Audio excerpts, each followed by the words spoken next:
Yan, ubos na ang ating manok. Sold na po ngayong gabi lang. So yan,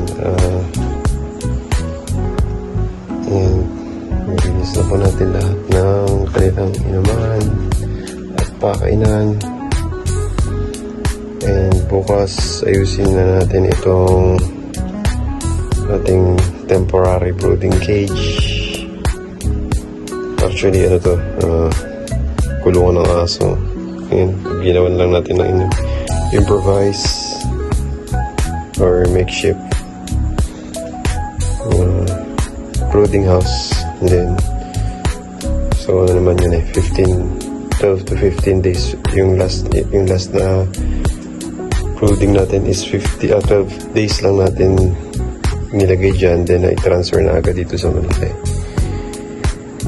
Yan, so yan, bukas i-set up na natin ulit ito, tapos may darating na rin bukas ng mga sisiw, another batch which is 50 heads ulit. So yan, bukas linis na rin tayo dito ng cage nila. Medyo late na rin ngayon, hindi na makapag pressure washer at maingay ang ating pressure washer, kaya bukas na lang. So ayan, empty na siya.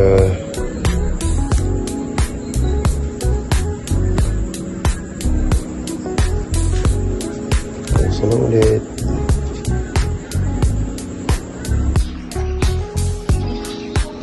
Good afternoon sa ating lahat. So ito na po yung update sa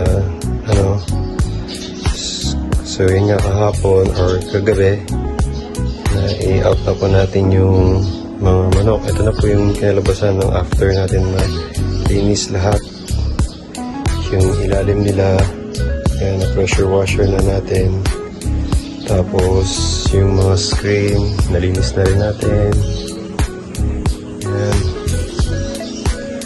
And then yung loob.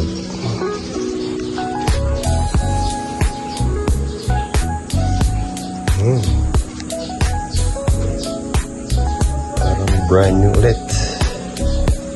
So yan, mag-rest muna sila habang waiting pa po dun sa second batch na isasalang natin. So yung plano po ngayon is 50 heads ulit. Yung susunod, tapos ayun, ito na po yung brooding temporary brooding cage natin.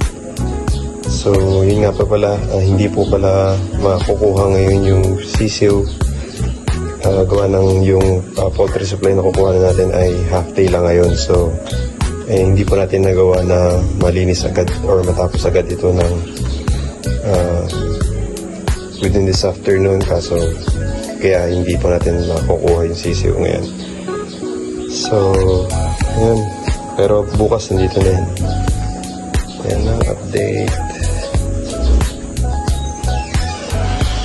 natin sa cage. Nalinis na rin po natin lahat ng gamit.